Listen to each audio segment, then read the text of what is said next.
ఏమొచ్చినాయి, ఆ సినిమాల్లో ఏం చూపించారు అనే దాని మీదనే ఇంట్రెస్ట్ ఉంటుంది.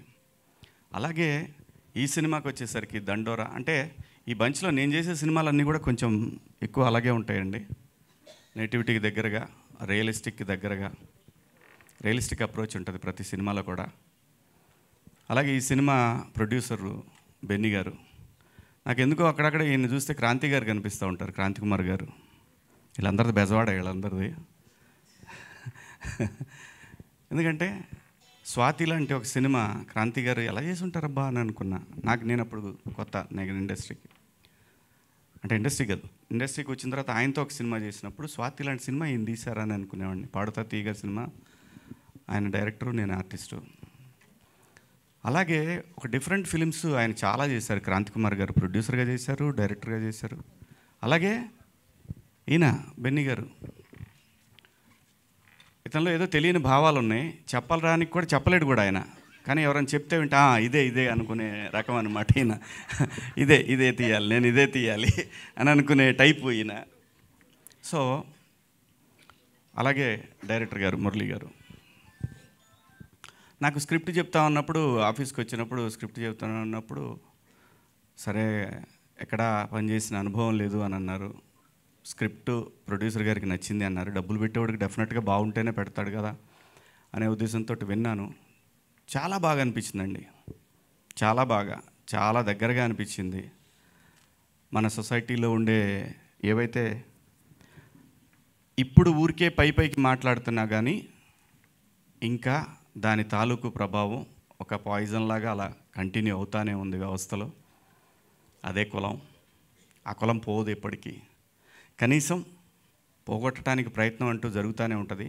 అలాంటి ఒక ప్రయత్నమే దండోరా. ఖచ్చితంగా చాలా బాగుంటుందండి సినిమా, చాలా బాగుంటుంది. ఆర్టిస్టులుగా నిజంగా ప్రతి ఆర్టిస్ట్కి, ఇందులో పనిచేసిన వాళ్ళకి ప్రతి ఆర్టిస్ట్కి పండగే పర్ఫార్మెన్స్ చేయటానికి. లైక్ బిద్దమాధవి గారు అంటే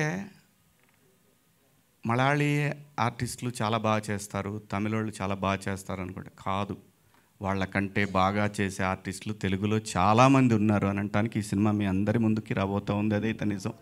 చాలా బాగా చేసింది తను, చాలా బాగా చేసింది. తన ఫేస్లోనే ఏదో ఒక తెలియని మ్యాజిక్ ఉంటుంది. క్యారెక్టర్లో అంత బాగా ఇన్వాల్వ్ అయిపోయి చేశారు. అలాగే నేను అనుకున్నాను నవదీప్ విషయంలో, తెలుగు సినిమా ఇండస్ట్రీలో ఓ పెద్ద విలన్ అవుతాడు అనుకున్నాను నేను. అంత పొటెన్షియల్ ఉన్నటువంటి ఆర్టిస్ట్ నవదీప్. నిజమండి ఇది. తన ఐస్ దాన్ని ఇంకా ఎవరు వాడుకోలేదని నాకు ఇప్పటికి కూడా ఫీలింగ్ ఉంది. చాలా గ్రేట్ యాక్టర్ తను, గ్రేట్ యాక్టర్. నేను ముఖస్తుతికి చెప్పట్లేదు. ఆ పొటెన్షియల్ని వాడతలే. మావాడు కూడా కామెడీగా తీసుకొని వెళ్ళిపోతూ ఉన్నాడు లైఫ్లో. ఏం చేస్తాం, ఎంతకాలం వెయిట్ చేస్తాం, ఇంకా వస్తాను, వెయిట్ చేయాలి, తప్పదు. కానీ ఖచ్చితంగా అవుతాడు. చూడండి మీరు నా మాట, ఇది ఊరికే పోదు ఈ మాట, ఇదైతే నిజం. అంటే నేను ముఖస్తుతిగా చెప్పట్లేదు, చాలా గొప్ప ఆర్టిస్ట్ అండి తను, చాలా. అలాగే మనోడు నందు కానివ్వండి, తమ్ముడు కానివ్వండి, అందరూ చాలా చాలా చాలా బాగా చేశారండి. ప్రతి ఒక్కళ్ళు ఇన్వాల్వ్ అయిపోయి చేశారు. ఇన్వాల్వ్ అంటే అది వచ్చినప్పుడు, పులికి గనక ఆకలి మీద ఉన్నప్పుడు ఒక జింక దొరికిందా, దాన్ని ఎలా అయితే చిత్రవదలు చేసి తినేస్తుందో అలాంటి పాత్రలు ఇక ఈ సినిమాలో ప్రతి ఒక్కళ్ళకి దొరికినాయి. సో అందరూ చెప్పే మాట, సినిమా చాలా బాగుంటుంది, మీరు అందరూ చూడండి అని. ఖచ్చితంగా ఈ ఇయర్లో గుర్తుంచుకునే ఒక సినిమా మాత్రం అవుతుంది ఈ సినిమా. అలాగే ఈ సినిమాకి ఎడిటర్గా ఒక అమ్మాయిని ఇంట్రడక్షన్ అమ్మా ఇంతకుముందు చేశారా మీరు, నాకు తెలియదు సార్, ఏమనుకోవద్దు. అలాగే ఫోటోగ్రఫీ కానివ్వండి, ఫోటోగ్రఫీ చాలా బాగుంటుందండి ఈ సినిమా, చాలా బాగుంటుంది. నాకున్న నాలెడ్జ్లో చాలా మంచి ఫోటోగ్రాఫర్ తన పేరేంటి, వెంకట్ గారు.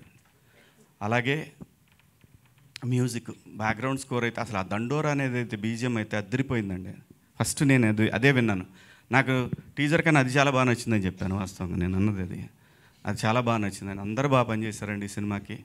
మీ అందరి సహకారంతో ఈ సినిమా డిసెంబర్ కదా, ఏంటో ఆకలి అవుతుంది, డిసెంబర్ 25th రిలీజ్ అవుతుందండి. ప్లీజ్ మీ అందరికీ నచ్చుతుంది ఈ సినిమా. థియేటర్స్కి రండి. ఆడెవడో ఒకడు ఉన్నాడు, వాడు వెళ్ళిపోయాడు, వాడికి ఏదో ప్రెస్ మీట్ పెట్టారంట అక్కడ. వాడేంటండి బాబు అంటే వాడికి ఏదో బాధ, ఏదో కసి వాడికి. పోనీ కసిపు మొత్తాన్ని పట్టేశారు అబ్బాయిని. కానీ మంచి పనికి వాడుకోవాలని కోరుకుంటున్నా. అబ్బాయి అంత మంచి హ్యాకర్ అని విన్నాను. ఆడు దేశానికి ఉపయోగపడే మనిషిగా తయారైతే బాగుంటుంది. కనీసం ఇక్కడి నుంచి మారైనా సరే. టాలెంట్ ఎవరి సొత్తు కాదండి.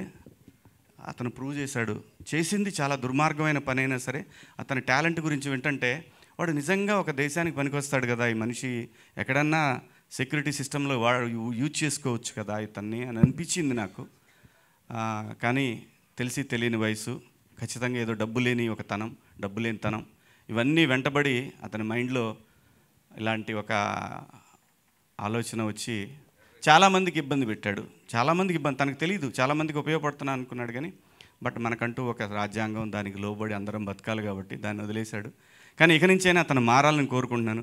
సినిమా థియేటర్లో ఉన్న ఎక్స్పీరియన్స్ దేంట్లోనూ ఉండదండి. మనం మొబైల్లో చూసినా డబ్బులు కట్టాలంటే ఎంత అండి. వాడు మనం కొనుక్కునే ఇదే థియేటర్లో కొనుక్కునే చిప్స్ ప్యాకెట్ 100 రూపాయలు పెడతాడు వాడు. దాంట్లో 15-20 ఉంటాయి అన్నీ కలిపి చిప్స్. సో సినిమా ప్రపంచంలో అన్నిటికన్నా చీప్ అండి. అంటే కొంతమంది మాట్లాడాలని మాట్లాడుతూ ఉంటారు కానీ ప్రపంచంలో అన్నిటికన్నా చీప్ వస్తువు ఏదైనా ఉందంటే 3 గంటల సేపు దాన్ని, ఒకవేళ ఆ సినిమా బాగుంటే జీవితాంతం గుర్తుంచుకునే ఒక ఎంటర్టైన్మెంట్ అండి. అది లైఫ్ లాంగ్ గుర్తుంటుంది ఆ సినిమా. ఒక మిస్సమ్మ సినిమా ఉంది ఎన్టీ రామారావు గారు, అది ఎప్పటికీ గుర్తుంది. పాతాళ భైరవి అది ఎప్పటికీ గుర్తుంటుంది. చచ్చిపోయేటప్పుడు కూడా పిల్లలకి, మనవాళ్ళకి వాళ్ళకి చెప్తాం మనం, అరే భలే సినిమా, అలాంటి సినిమా ఉంది, బాహుబలి. సినిమా అనేది పెట్టేది 200 రూపాయలు కావచ్చు కానీ అది జీవితంలో మార్పులు తీసుకొస్తుంది, జీవితాంతం గుర్తుంచుకునేలా చేస్తుంది. ప్లీజ్ థియేటర్కి రండి, థియేటర్లో చూడండి. బాగుంటేనే చూడండి, బాగాలేకపోతే ఎవడు మనం చెప్పిన చూడరు పెట్టరు. థియేటర్ ఎక్స్పీరియన్స్ దేంట్లోనూ రాదండి. ప్లీజ్ దయచేసి ఇంకా పైరసీ వద్దు, చూడొద్దు. దాంట్లో ఏముంటుంది, తిట్టుకుంటా చూసుకోవడం తప్పితే వినపడదు. మళ్ళీ వాడిని పెట్టినోడిని తిడతాం, ఈ ఎదవ మరి పెట్టినాడు కనీసం సౌండ్తో పెట్టలేదని వాడిని తిడతాం, రకరకాల ప్రాబ్లమ్స్ అన్నీ. సో ప్లీజ్ అండి, పైరసీని ఎంకరేజ్ చేయొద్దు. ఇది సినిమాకి చాలామంది పని చేస్తారు కాబట్టి వాళ్ళ జీవితాలు, అందరి జీవితాలు ఉంటాయి. ఒక్కొక్కళ్ళం ఒక్కొక్క పనిలో పడి బతుకుతూ ఉంటాం. ఎవరి బతుకు కూడా పాడవకూడదు. సో అని నేను ఒక దండోరా వేస్తున్నాను. ప్లీజ్ దయచేసి ఇలాంటివి ఏమి ఎంకరేజ్ చేయకండి ప్లీజ్. థ్యాంక్ యూ అండి, థ్యాంక్ యూ. ఇంత మంచి అవకాశం ఇచ్చినందుకు మీ అందరికీ కృతజ్ఞతలు. ఇంతసేపు మిమ్మల్ని అందరినీ వెయిట్ చేయించినందుకు మీ అందరికీ సారీ అండి, జర్నలిస్టులందరికీ కూడా sorry. Thank you so much.